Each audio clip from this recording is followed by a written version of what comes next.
But something happened that day. I was full on. I bought a police scanner. Next thing you know, I have 13, 14 TVs. I have 3 cameras. I have a switcher. I have green screen. I have light. And we had to get a separate circuit breaker. But my parents poured into this. They were all about it. They would drop me off at news scenes. I would take a cab, because we didn't have Uber back then, to murder scenes.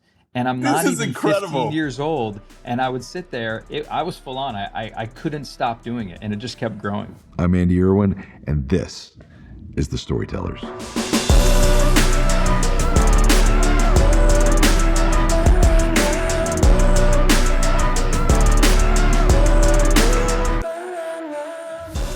Coming up on this edition of The Storytellers is my buddy, Jason Kennedy.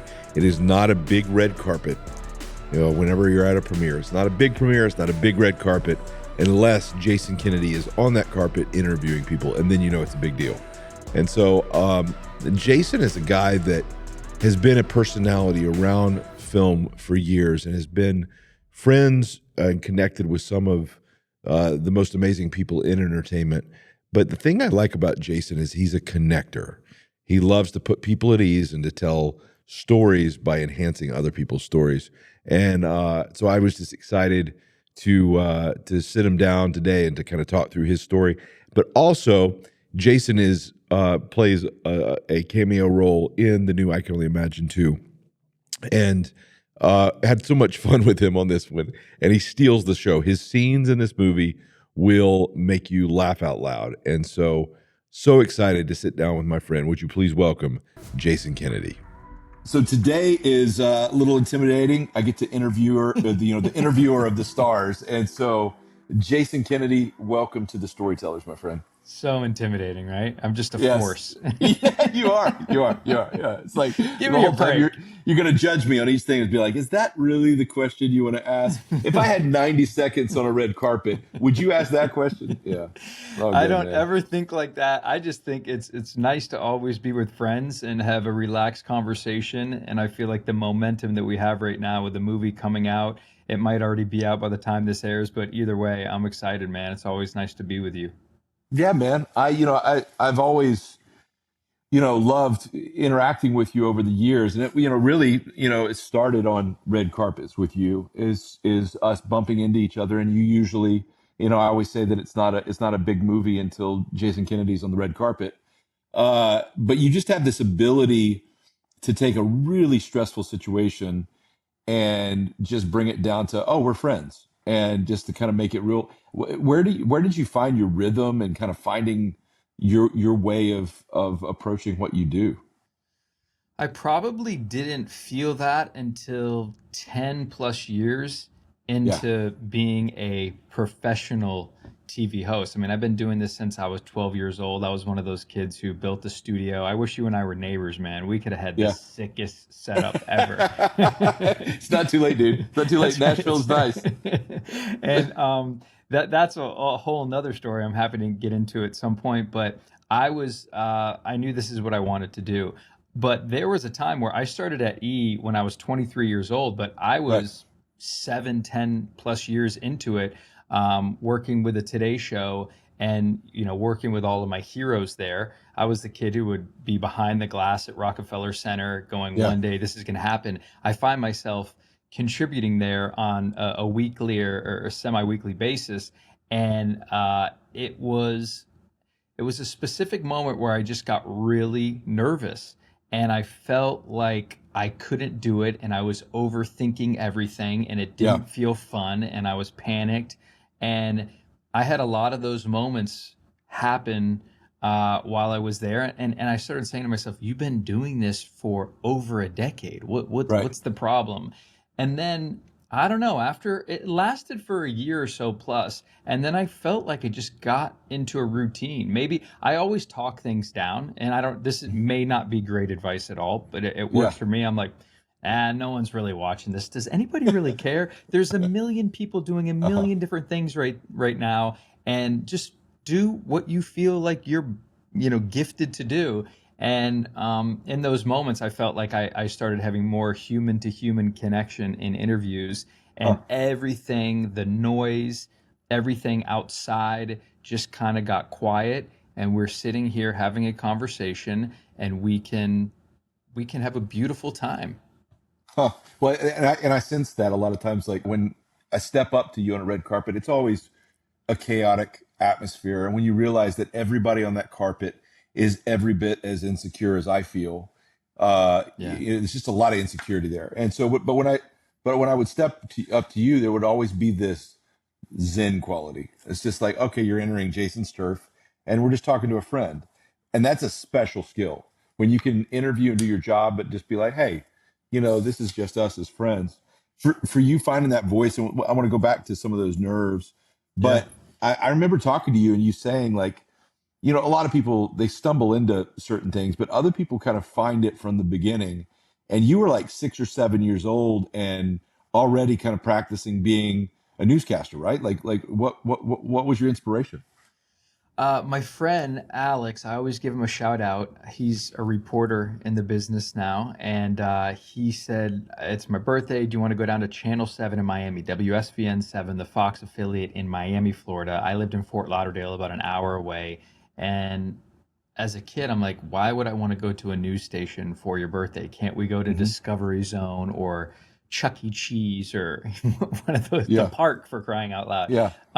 And I said, okay, let's do it. And I remember walking through the news studio and seeing the hype and the lights. And that's, if you know anything about television news, not many people may know this. I'm a total nerd when it comes to this, but Yeah. Channel 7 in Miami at that time, there are case studies about that station Yeah. because they're glitzy, and it's a very It's Miami. uh, yeah, it's Miami, Yeah. man. There's no shortage of things happening on that channel where it's just like the headline used to Yeah. be, if it bleeds, it leads. If there's some sort of a crime or murder, the first Yeah. 13 minutes of the newscast will be about that. So I'm there as a kid, and I'm walking around there, and I get in the studio, and the sportscaster Jim Barry, who still is working in television in Miami, he pulls me over. He's like, "Hey, do you want to be on the sportscast with me?"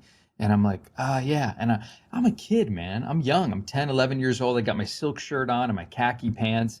And he sits me on, like, right next to him, and he asked me about the Miami Hurricanes. And I completely blank out, and I just say, yeah. But Uh-huh. something happened that day. I went home and I put up a bed sheet. We had an extra playroom, and my mom had that high 8 video camera.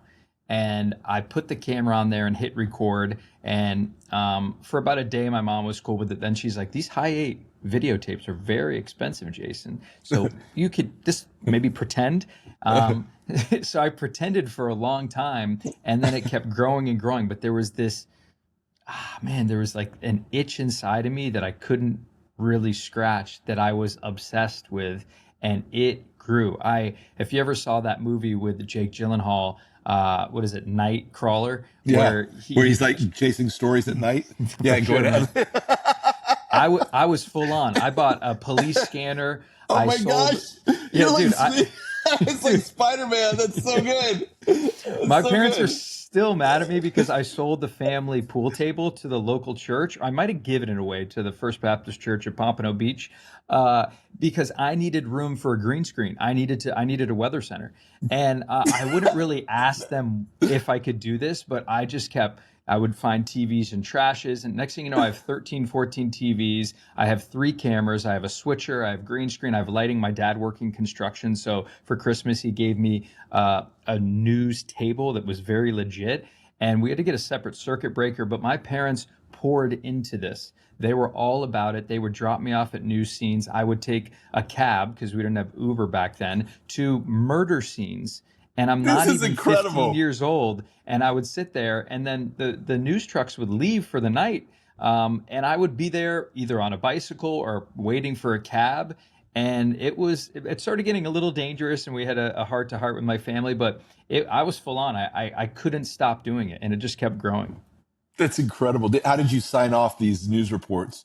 As you kind of was there like a was it back to the Fox affiliate, or how did you sign it Yeah. off? So what I would do is record the 30-minute 5 o'clock news, and I would cut out the anchors' Oh my God, this faces. is so good. And then I would hit, I don't know if you remember Videonics, but I would hit this button, and it Uh-huh. would cut from them to me. And then Uh-huh. I couldn't afford a teleprompter, of course, so I used closed captioning as the teleprompter. So I would hit the button when it was my turn to talk, and be looking down on a monitor and reading the closed captioning and then splicing in live B-roll of what we were talking about as it was live on television. So And good. there was some technical glitches here and there, and then I would take it and edit it. But there was no YouTube back then.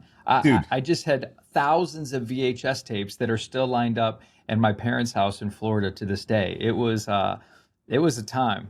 dude, you talk about the Vidionics. Like I've got my old MX Pro switcher sitting Yes, it's sitting over there on the shelf. I worked it into American Underdog of course you because did.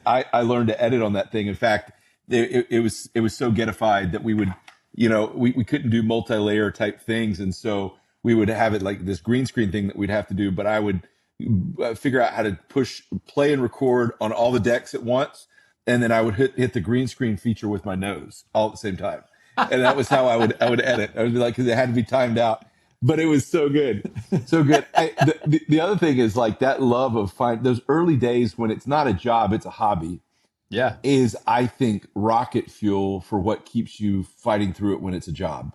And if you can kind of continue to tap into that wonder. There's something magic about those early years.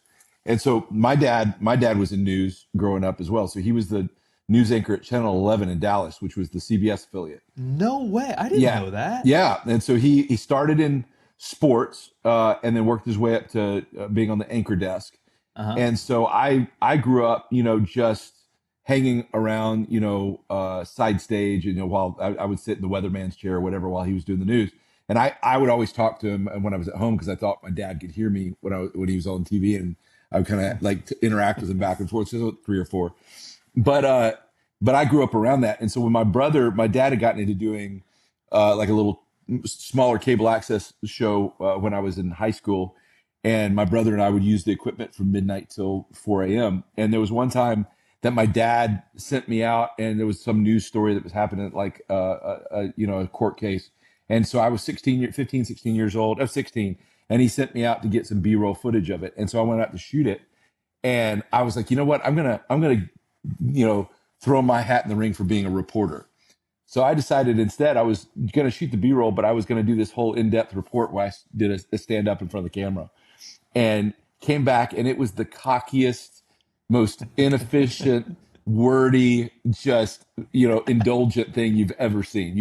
You'd be completely embarrassed. And I came back, and my dad, I just remember him just getting red in the face and be like, "You're just supposed to go get the B-roll, son. I don't it's the B-roll." I was like, that was my news reporting career was over after that. But Please post that video. oh my gosh, no, I burned it. But it was I had hair back then too. But I remember just how fun it was that my brother John and I would lock ourselves in the studio from midnight till 4 a.m. and deck to deck editing 3/4 inch tapes. And it was that was kind of where we fell in love with the idea of maybe this hobby can become a career. So for you as a kid in Miami, going from that to being like, I'm going to go to LA and, and work with some of these things that, are the biggest outlets in the world, like and the Today Show and Access Hollywood and all these different things. What was the switch that got flipped? Is like, I want to go do this for a job. Yeah, it wasn't the sexiest transition from Miami to LA. And I always tell people, because there's so many people that ask me to this day, hey, should I move to the bigger city? And I go, I don't know. That's not a decision for me to make. That's a personal decision. I went to college in Miami, go University of Miami Hurricanes, Yeah. and we're still recovering from our loss. I was rooting for him. But Indiana was a force of nature this year. Sorry. Of course, of course. And I just yeah, I was on campus. I locked myself in the studio on campus in Miami and was creating shows for them. And I knew this is what I wanted to do. And I haven't said this before, and I won't say his name, but there was someone that was at the local station where I was interning, and I mentioned that I wanted to go into entertainment news, and he's like, I've done that before. It's really hard to do. It doesn't really lead anywhere. And I was like, okay. I was like, here I am. I'm 19, 20 years old, getting ready to graduate, and I kind of still felt that pull to Los Angeles. And I didn't have a job, but I was working, getting coffee for Marv Albert, Yeah, interning legend. for the NBA on NBC, and I would do anything in Miami if there was a production. And one of the judges on a show. Her name's Marky Costello. She was a manager of TV hosts in LA, and I tracked her down after, and I'm like literally stalking her, and she's like, yeah, sugar, just come to LA, and if you want to come to LA, look me up. And I'm like, well, I'm actually Done. going to come to LA, and I'm going to look you up. And I took my parents on one of my breaks from college, and I said, hey, I want to move here, will you represent me? And she's like, yeah, I will. So I get there, and I ended up thinking that I was going to be working immediately. And she goes, a quick success in Los Angeles is 5 to 7 years. Oh, And I said, okay. So I started working at the mall, folding jeans at Diesel at the Beverly Center, which is still around in Los Angeles. And my wow. manager was so mean to me. And he's like, you're not wrinkling the clothes properly. Because back then in 2005, they would spray the t-shirts down and wrinkle them on the rack. That was the cool look. And I That's would get funny. in trouble for not wrinkling them. That's funny.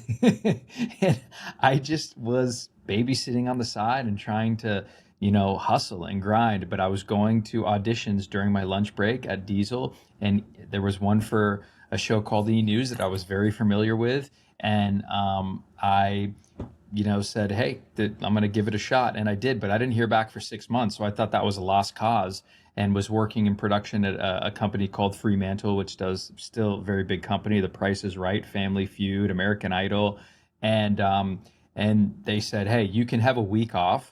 Because I got this call from E, and they said, we want to try you out like a trial period for a week. Fremantle gave me that week off, and then E said, let's do one more week. And Fremantle's like, no, we can't give you that. So I had to quit my job. I did my second trial period at E, and then never heard back from E for many months.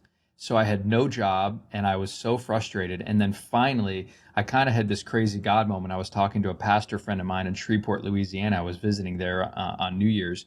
And he's like, you're going to get a call soon. I'm just telling you, I feel it. And then the next day I get a call from me, and they offered me a 1 year freelance job. And the rest is history. I was almost at E! News for almost 20 years. And it Wow. was just this crazy, journey of you go head first. Like they tell you get on a plane tomorrow, you get on that plane. And I would be gone for a month when, Anna Nicole Smith died. They're like, pack your bags. I was gone for a month and a half between the Bahamas and Florida and the court battles and all this stuff, covering the biggest stories ever. It was a whirlwind.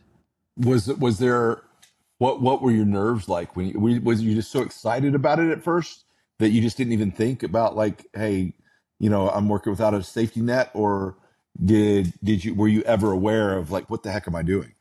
In the beginning, I would say for 15 years, I over prepared, which is the worst thing you can do in an interview Right. because you spend so much time overthinking. It's one thing to be prepared, but over prepared is such a disservice to the craft.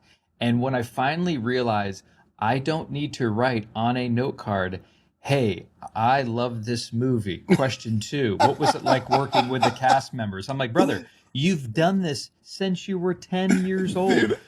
Flow in the conversation, be comfortable in your gift. Uh, And then finally, like, I still to this day will write down talking points, and I think that's uh, smart, sure. but I don't use the card.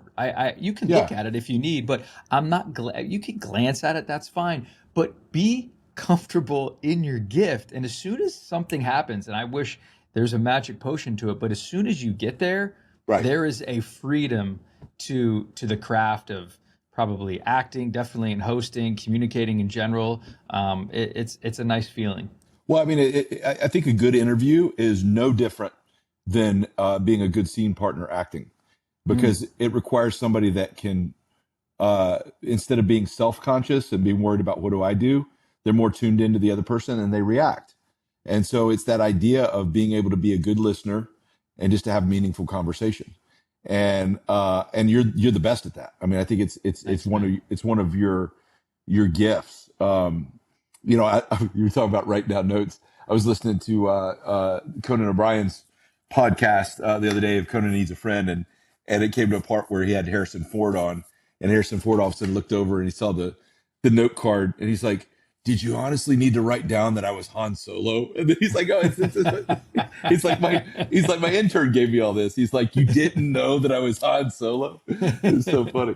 Um, uh, was there a moment at all early on that have you ever find yourself getting starstruck with anybody, or do you just kind of just like another person? Like, how do you approach just people that are some of the best known people in the world?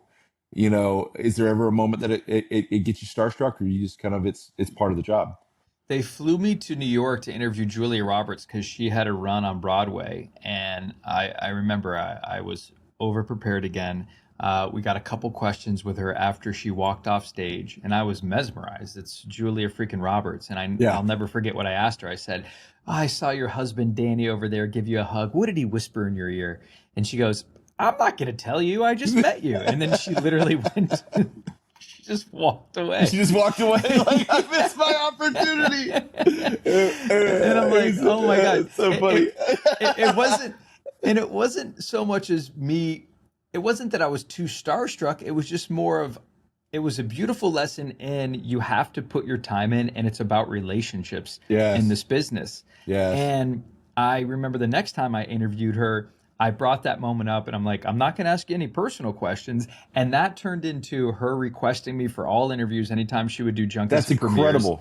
And it was this really cool back and forth. And I was almost getting in trouble because she kept talking about me during the interview. And they're like, we don't really care. We need to talk about her. And I'm like, she'll sit me down and be like, how's your girlfriend? Did she dump you like a hot potato? And she That's just so funny. And it was great. And see, I love that stuff. That's so good. me too, man. Me too. That is, once you got in the pocket of understanding, like, hey, they actually feel safe with me, so I can go in a little bit and be respectful and kind of get the questions that my bosses want me to get. Then it felt like a nice dance.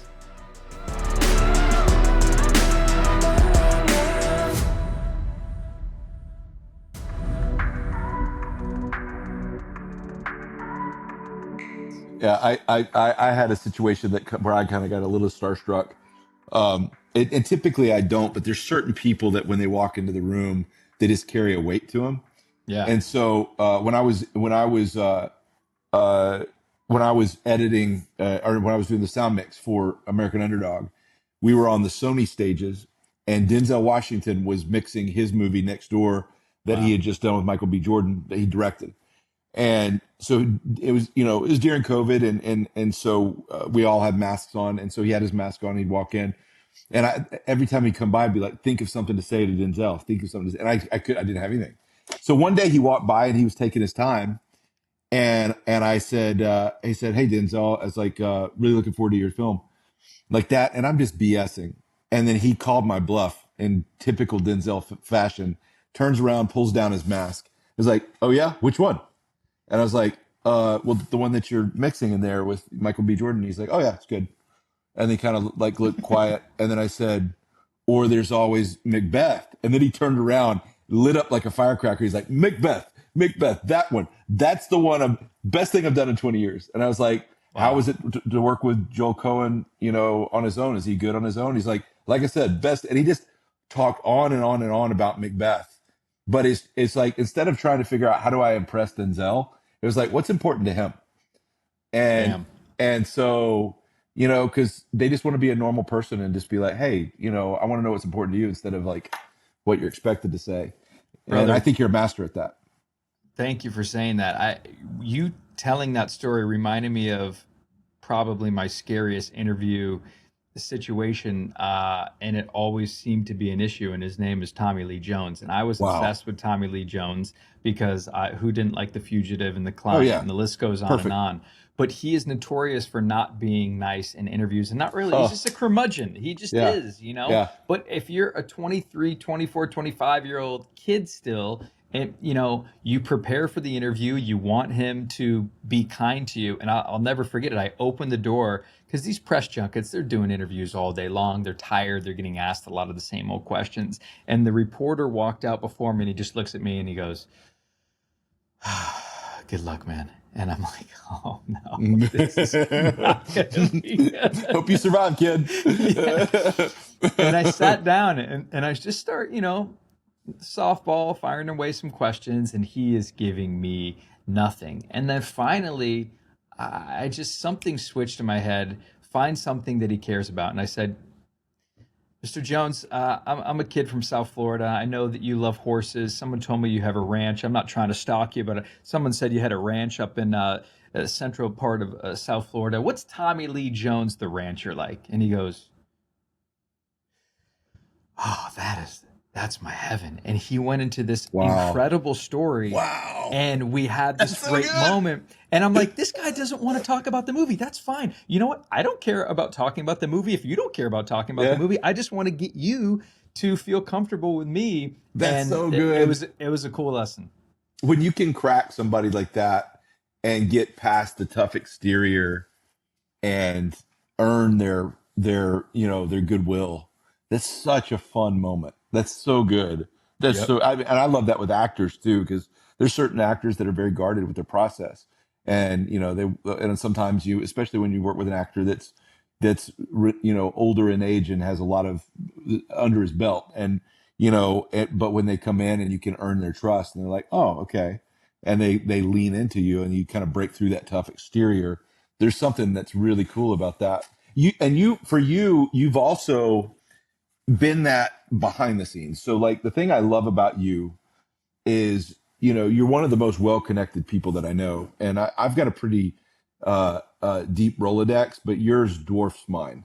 And it's not because of your influence on red carpets; it's because of the kind of person you are behind the scenes. You're a legitimate friend to people, and you're safe with celebrity relationships.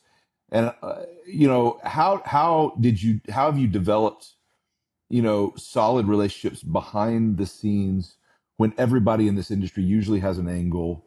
How did you become a safe person for people and develop the relationships that you have? There were many scenarios where I felt like we were missing the mark in our storytelling. And look, entertainment news is not, regular news. I understand that it's just completely different. They're bookends almost. We're not doing life and death kind of stuff. Mhm. We're trying to have a fun time. We're entertaining. That's the goal, of course. But there were definitely times where celebrities pass away and celebrities are struggling and Britney Spears is shaving her head, and you're watching someone go through a very serious traumatic thing in their life, and it takes gloves, fine white gloves, handling a situation, and you have to be delicate with it. And there was multiple times where I went into my boss's office and I said, I think we shouldn't cover this. I think we should be careful what we say here. I think we're watching this, and I'm not specifically talking just about Britney, but 20 years of this. Hey, we really got to be careful here. And with that, there was a trust that was being built. And I try to just be a leader in the newsroom with, hey, I feel like we could say this a little better and Mm. nicer. We could just remove this. We don't have to include this video. And then that just built up over time. And, celebrities would call me or publicists would call me, and you would have to just reassure them that it's not always about the story. It really is about a human being that you're talking about.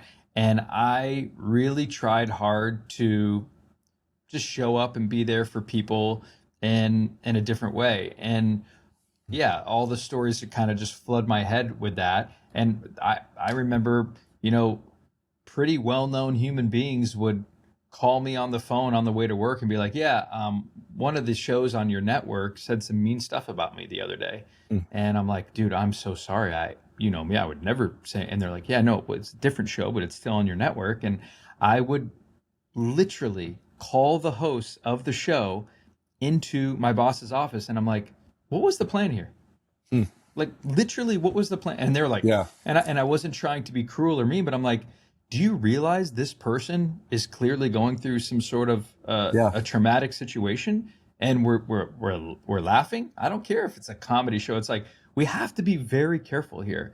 So I think a lot of that, and that wasn't a scenario that happened all the time, but it there was a there was a lot of little moments like that and some big moments like that, and ultimately people realize they can, thankfully, hey, this is someone that we could trust, and the rest kind of falls into place. But I don't care about the story. I actually just care about, hey, are you good? Are you happy? let's have a fun interview here. If there's something that we don't need to say or cover, I'm more than happy not to talk about that. And yeah, that was always kind of a tricky place. But you're going to let your bosses down. You're going to let your colleagues down because they want the juice.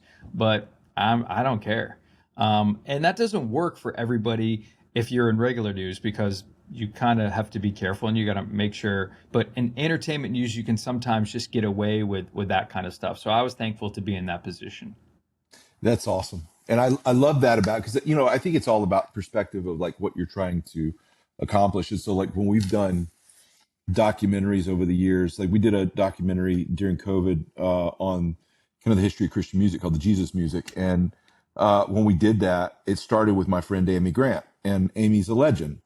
Yeah. But Amy's been abused by a lot of people, particularly in our space, with the media and different things like that, and trying to sensationalize things. And so when we scheduled the interview, she was about to have her heart surgery. Nobody knew about it. We were some of the few that knew about it. And so before she had that surgery, she said, "You know what? I'll do the interview. What do I have to lose?" And so she said, it was during COVID. So we actually set up to interview her through the window of her house, and set it up to film it through the window, and had like all the audio stuff set up in there that her team set up. And I talked to her through the interview through a two-way radio through the window. And it was fantastic because we didn't think it was going to work. But when it got to one of the moments where it got real, is I asked her, I said about kind of her breakout album, and she said no, it was actually the one before that, because that was the most personal thing I'd written. And she's like, my things were falling apart at home, and then she was like, "Andy, don't ask." And she said, "But I poured it into that album, and it was personal." And I said, "Amy, I'm not interested in the scandal, but I am very interested in the struggle. How did it feel?" And she stopped and she said, "Okay, I'll give you this." And she tells this illustration about, this drawing that she did, but it represented her. And she took it into her manager, put those drawing on the desk, and she had written on the back of it every list of things that made her disqualified to continue to sing. And she said, "I got to quit my job." And he said, "Amy, let me get this straight. Is what you're singing about that's important? Is it you, or is it something bigger than you? Because if it's something bigger than you, pour it into an album." And she said, "That's when I went and wrote my most personal thing, and I found my voice." And I'm like, that's powerful. But Yes. to be able to get to a quote like that has nothing to do with making them look stupid, or nothing to do with the scandal, because the scandal doesn't matter. What matters is the human experience Yep. and how it felt. And that's what's relatable. And so I totally agree with kind of your philosophy on that. The other thing is your faith being so prominent in what you do. And in an age where it was a little bit more dangerous to be a Christian in Hollywood, you were one of the early adopters of being able to start like a home church kind of idea. Mhm. And tell me about those early days, how your faith played into it, and then and I won't name names in the room, but there were like significant, A-list names that were in those rooms with you during home church. Like, where did the idea come from that, and how did that get launched off the ground of like Jason Kennedy, the pastor? Yeah, I definitely. It's funny because I'm not a pastor. I don't feel like a pastor, but it was just a pretty normal scenario in the beginning of my best friend that I went to high school with. His name's Rich Wilkerson. He has a church Legend. in Miami called VU, Love and him. he's like, "Have you heard of Judah Smith?" I'm like, "No, I have not."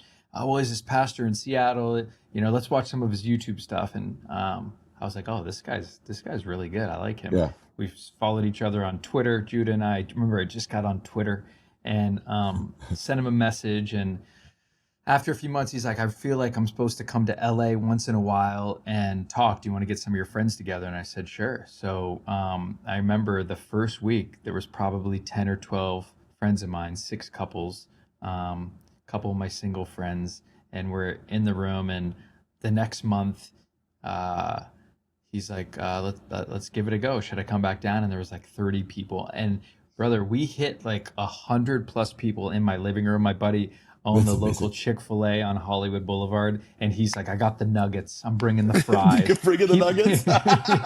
Oh, we were like all my friends that were coming. we're getting parking tickets. And I said, we gotta move to a different venue. So I had a contact at a local hotel at the Montage, and Judah's like, that's a really nice hotel. I'm like, I could get a good rate, man. Don't worry about it. I got this. And we had like the 12th floor is like the conservatory. Uh-huh. And after maybe 2 months, everybody's on the floor, seats are packed. We outgrew That's that. Then we amazing. moved to the ballroom, and then we moved to the Beverly Wilshire, and now it's at the Saban Theater. And there's always like this thing, when people are like, oh, I see celebrities in church, and there's like this negative connotation. But for me, it was the most normal thing, because I literally would just be doing an interview, and I'm like, hey, in 2 hours, we've got this like Bible study at my house. I'm like, trust me, bro. Or if I was talking to a girl, I'm like, I grew up in a very strict Christian home, and I just it don't feel any pressure for me. But if you want to check it out, please come, enjoy, bring friends. And it kind of kept growing and growing, and then that became that was City Church, and then it's now Church Home, and Judah's still thriving with his wife Chelsea and that. But that was another reason I think the relationship started, where people realized they could trust me. I'm like, so and so is going through a hard time. Like, please just come to church. Let's talk before, after. How That's can we cool. help you? And it was just a really, and still to this day, is a very genuine. I got you. How I really want to be there for you. I think this is going to help you. That was kind of my natural way into realizing there's a bigger need for me in LA besides just asking people questions or being a TV host. And I think that to this day is some of the most um, yeah, I feel incredibly proud of those moments, and I realize how important they are to others and still are to this day, truly. It's. I mean, I think the thing that people that are well known want is, number one, to be able for at least a moment in time to feel like a normal person, to be Yeah. treated as a normal person, and to have somebody that is truly safe with that and not going to take advantage of it. And that's just a special skill. And what I tell a lot of because I value that, because I'm wired in a similar way, that I love, one of the things I love to do is I look for people that have a window into being open to the idea of faith, and trying to just be a safe place for them. And it might start with a work conversation, but finding a door in for something more. And one of the things I like to do booking meetings is, a lot of times I'll book a general meeting with an actor or actress or a filmmaker whenever they start talking about being in recovery, like being in AA or something like that. And because there's a window in where we both talk redemption. And so there was a well-known actress that I won't say who it was, but she had started coming out about her overcoming her alcoholism, and I knew that I knew her agent, and so I just said, "Hey, I'd like to book the meeting." And so we booked a general and got together, and I just said, "I don't have a reason for this meeting other than to say I saw your story, and I know you've grown up in an industry that it probably wasn't safe for a long time, and I just want you to know your story has power, and there's a safe place for you." And she Wow. just broke down crying. And I think that people crave that, and I think that what I've seen with Judah, and Chad Veach is another one, Jason Bennett, and of course Rich Wilkerson and Yeah. Jr. In Florida. I think there's a group of people that are wired that way, that have had a tremendous impact behind the scenes as pastors that value being a safe place for people that desperately need it. So being on the front lines with Judah, and then seeing Chad and Jason and others do this similar thing. And Chad has told me, over at Zoe, Chad's told me that his biggest skill is just learning to do his best Judah Smith impression every day, because Judah's the master. Uh, uh, for those guys, why did they? How have they made the impact they have in that window of time? Like, what did Judah do that made him different and approachable to people? That's a great question, man. Look, we saw a lot of people, and they especially saw a lot of pastors before them, and during their time who really missed the mark, and there are documentaries about those people. Um, people we've all gone through our share of therapy and For sure. friendships, losses, and it's been an interesting 5-10 years, especially in the church. For those guys specifically, I always kind of watching and, hey, what's going on here? What's going on? And Judah specifically, really any of the guys you just named, I just feel like they are always kind of above reproach with that kind of stuff.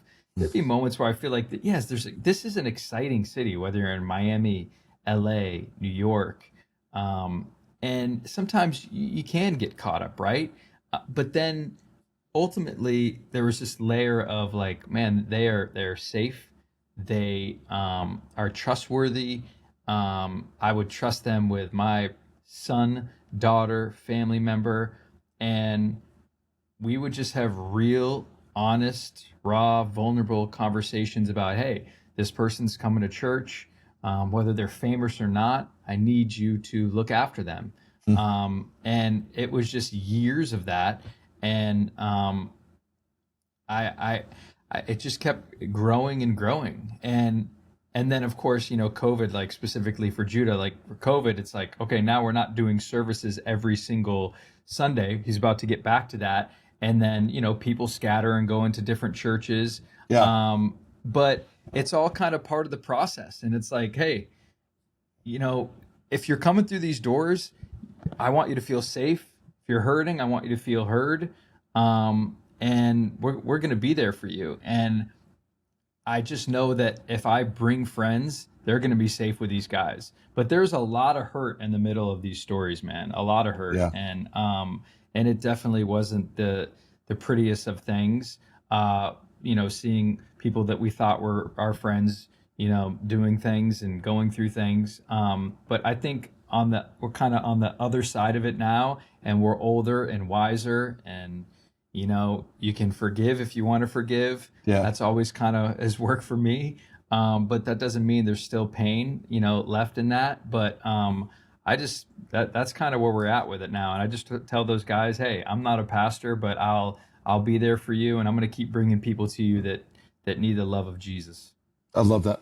And it is it's a messy place Yeah. to be on the front lines of ministry, but it's so important, being able to have an impact on people that have a lot of influence, and they just need a place where it's safe to belong. Chad, I go to Zoe Church whenever I'm out in LA. That's kind of my Yeah. West Coast church. And Hey, what's up, man? and I love Chad. But the thing that Chad said that I really appreciated is when people come through the door of note, he's like, we have the philosophy that they're not our people, they're not our celebrities. We don't own them. Yeah. We're here to have an impact on whoever needs it for as long as they need it, and if God calls them elsewhere, that's okay. And there's nothing possessive about it, and I think that's so important too. And I think the other thing that's been exciting is to see the shift with people feeling safe to be really vocal about their faith now. Yeah. Whereas I would say when we were getting our start, 15 years ago or so, it was a little bit more nerve wracking, because if you got categorized as a certain, as a born again Christian and that type of thing, it could really detrimentally impact people's careers. That's not the case now. Um, Facts. and I think you see people that are really bold, like a Chris Pratt. And I love, as the paparazzi was starting to hound him when he really was at the pinnacle of his breakout. I would love that he had a Jesus shirt on coming back from the gym, and when they start taking his picture, he'd open up his zip up jacket and say, Jesus loves you. And it was like, he was really bold about it. And in fact, I told Pratt this, that I was having, and neither of these guys would mind me saying something, but I was having coffee with this young kid, Gavin Castellano from the Sunrise from Pretty Sure. the other day, and we were having coffee, and he said, I was a young kid at age 17 at the MTV Video Awards when Chris Pratt got his Generational Icon I Award. remember. I And he remember. got up and he first talked about very boldly about his faith. And he's like, there's a God that loves you. And he said, I was in the audience that day. And he said, I was like, if that guy can be bold about his faith, maybe I can too. And No way. I texted Pratt and I'm like, just so you know, you're making a huge impact here. And he's like, that makes my day. And then I told Gavin, I was like, you just got to encourage the guy that encouraged you. So I just think there has been a shift of late about being able to be vocal about being a Christian. Why do you think that shift is? And what do you see the lay of the land as far as this growing kind of faith film kind of idea? Because it's so relatable and people realize, wait, so I'm going to give you a little inch. I'm going to be more personal. I'm going to tell you how much, Jesus means to me, how he's changed my life. Are you going to reject me? Are you going to make fun of me? Are you going to pigeonhole me? Or are you going to accept me? And just because I say that I'm a Christ follower, I'm still a nightmare. I'm still Yeah. trying to figure it out every single day. And the more we see that, I think people are embracing of it. I don't know if I can put it on one thing, but it makes me smile. And I think that people just feel more comfortable. Like, yeah, man, this is who I am. Chris, he's kind of been the pioneer and leader, like you were Yeah. saying. I mean, he is such an incredible human being and leader and father. And when you have these younger generations like a Gavin, seeing these guys going, this is okay. I could still be, in the biggest Marvel movies ever and be open about my faith. And trust me, Twitter can be horrendous to a lot of these guys and making fun. But Yeah. what does it matter? Who Yeah. cares? Yeah. Like I know some days it definitely hurts, and your feelings can be hurt. I want everybody to like me, but there are many people that probably don't and have an issue with me. So it's like as soon as you can silence the noise, realize that they're not the majority, people that are just being mean to be mean, and you can authentically be yourself and share your faith however that looks in your life, whether you want to be a bold Christian, as my mom would say, or you just want to be kind of like a behind the scenes and be like, hey, you want to come to church, check it out, this has changed my life, then do it, because times are different now in a good way. Yeah. Yeah. 100%.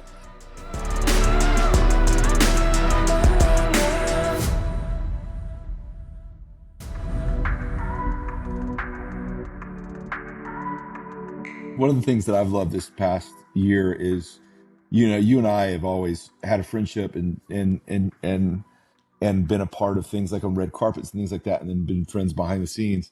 But we were talking earlier this year, and you texted me after we were talking about as we were starting to cast.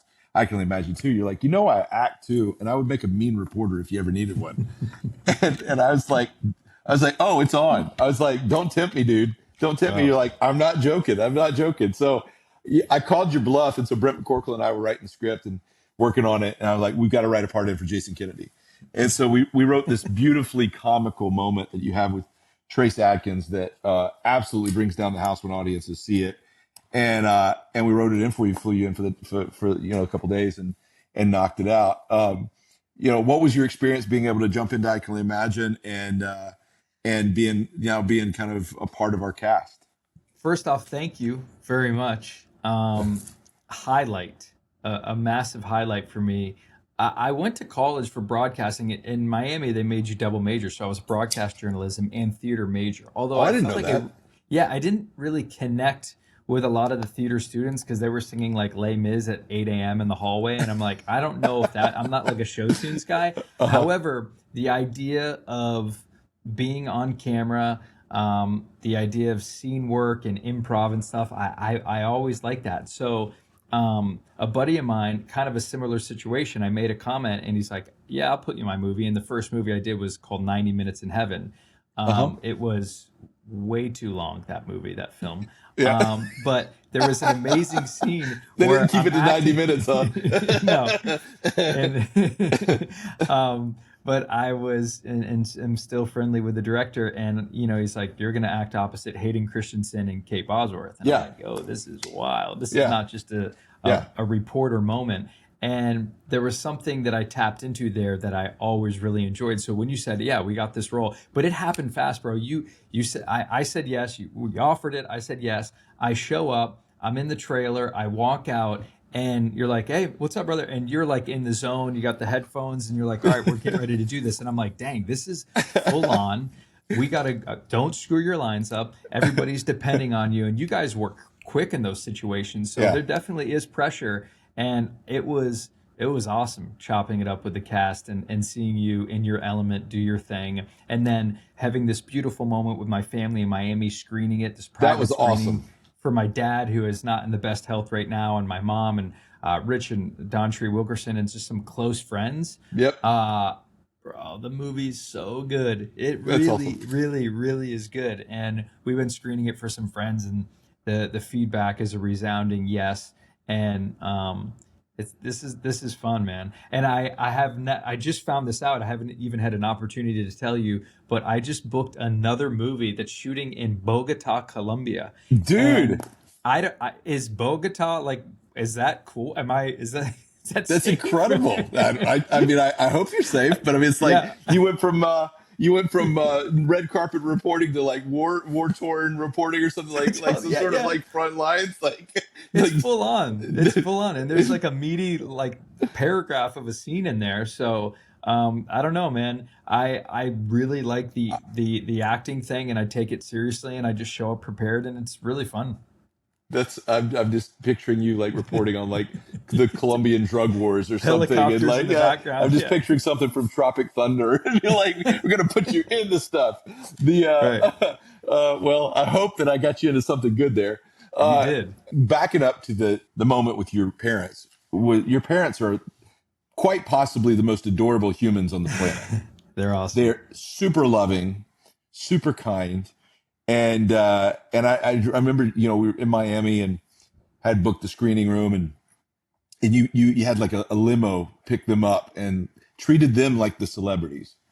It was such a special moment to watch, just the joy, particularly on your dad's face. And Imagine at its core, both Imagine movies are father son stories, and so the father son element wasn't lost into seeing you with your dad. How special was that Mhm. moment with your dad? And you have a really cool relationship, the two of you. I really love seeing it. Thanks, man. That was probably a month ago, and he still talks about it. Wow. Just the takeaway for them. They said that was one of the best car ride homes in a long time. Just being with me, seeing the movie, my dad, it just resonated with him, seeing that dynamic that you were just talking about. It meant a lot. It really meant a lot. He's got Meniere's disease, my pop. So you could wake up and be dizzy for 4 days in bed, or you can be pretty normal for a few hours. And he was having a really good day that day to Oh, drive an hour and take it all in and not have any spells, um, and to really kind of soak it up was perfect. This is a father son movie. This is a father mommy movie. This is a movie for everybody. And I was so thankful that I got to share that with my dad. I mean, they're great parents. That's just the bottom line there. But when your parents your entire life, I wouldn't be in LA without my parents because they helped me get an apartment early on and they lent me some money. And, I'm in this position now because of my parents being super generous and building me a studio when I was a kid. Not every kid has an opportunity to do that. I am very aware of that. So to have it come full circle and to get a theater rented out because of your generosity and you asking me to be in this movie and to share it with my family is something I'll never forget. So thank you. it's amazing. Yeah, it was an honor. It was for me, it was one of those moments where it was such a special moment to kind of watch that I felt really, really privileged to be on the inside there of something super personal like that for you, and made me proud of you as my friend, um, and to see you honor your parents. With the thematics of the I Can Imagine too, and this will air just before the movie comes out. The main thematics of the story is it's a father son story about Bart towards his own son now, and the other part of it is this idea of the idea of gratitude being so powerful that you know. the grief and gratitude kind of dynamic, that tension between these two worlds that I think both are needed to have a full life.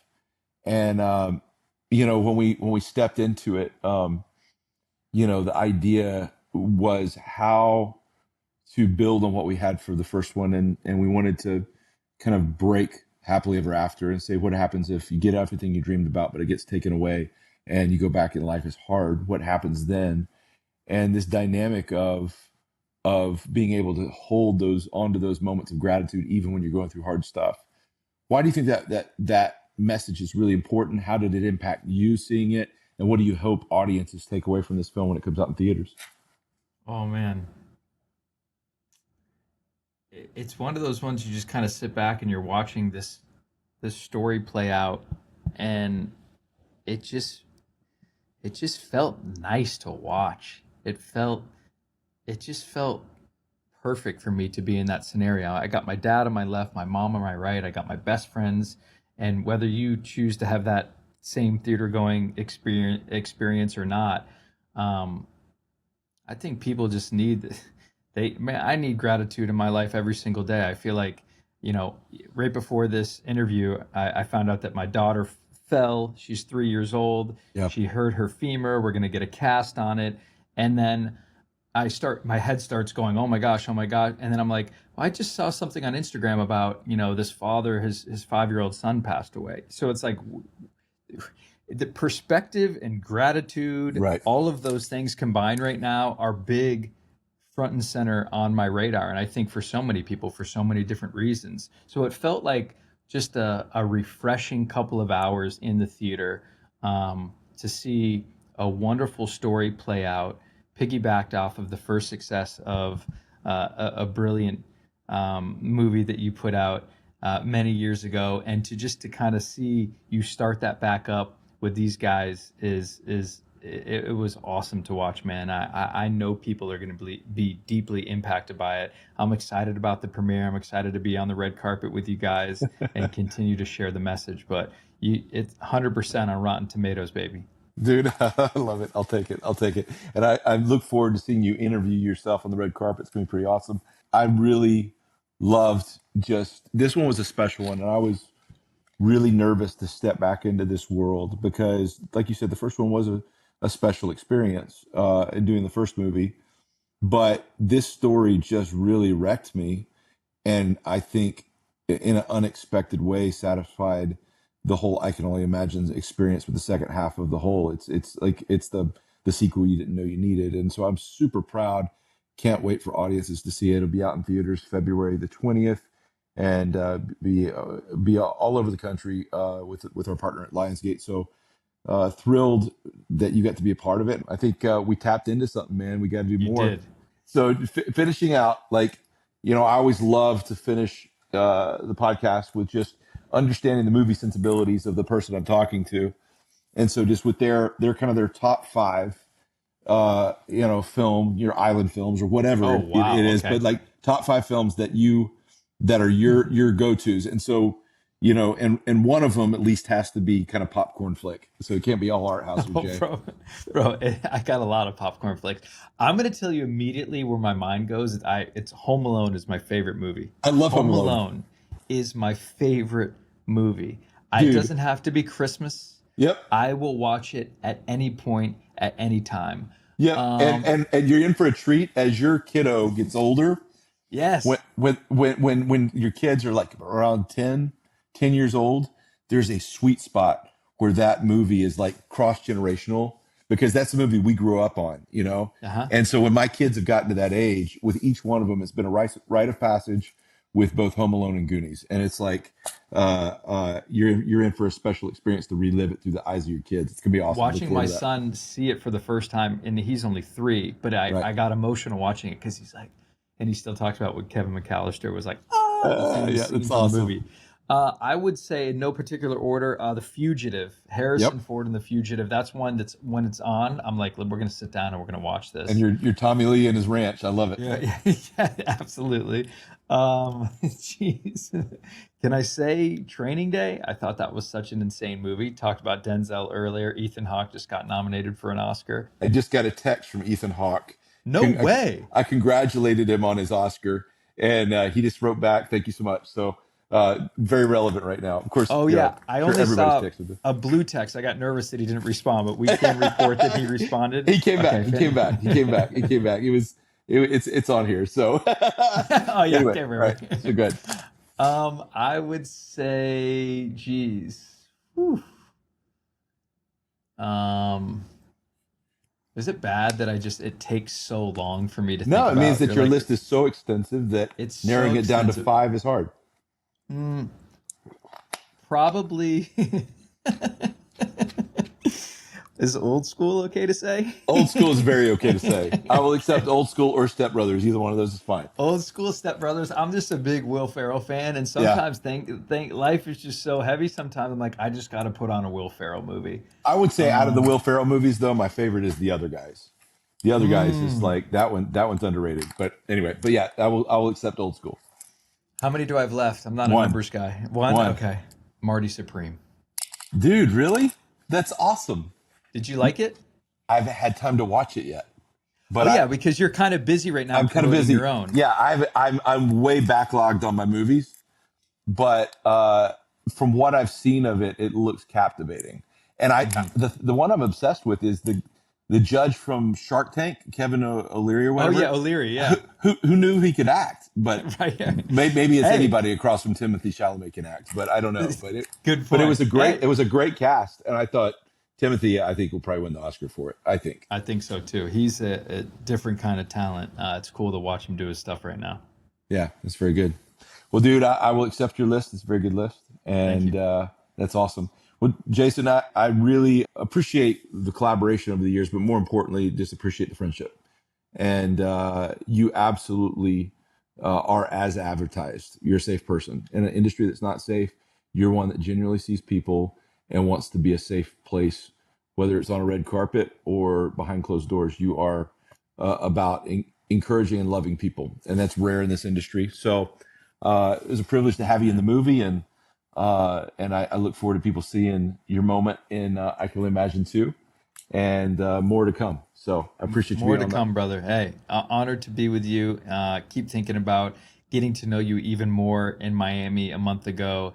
Just having an hour of just not having to worry about having to go anywhere, and just hearing your story more, knowing more about your family. It's something I still think about. I pray for you a lot, and I'm really thankful to be in your life. So thank you again for having me on, having me in the movie, and let's just keep going.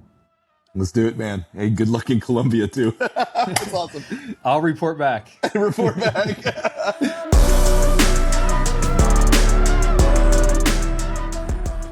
So that's our show.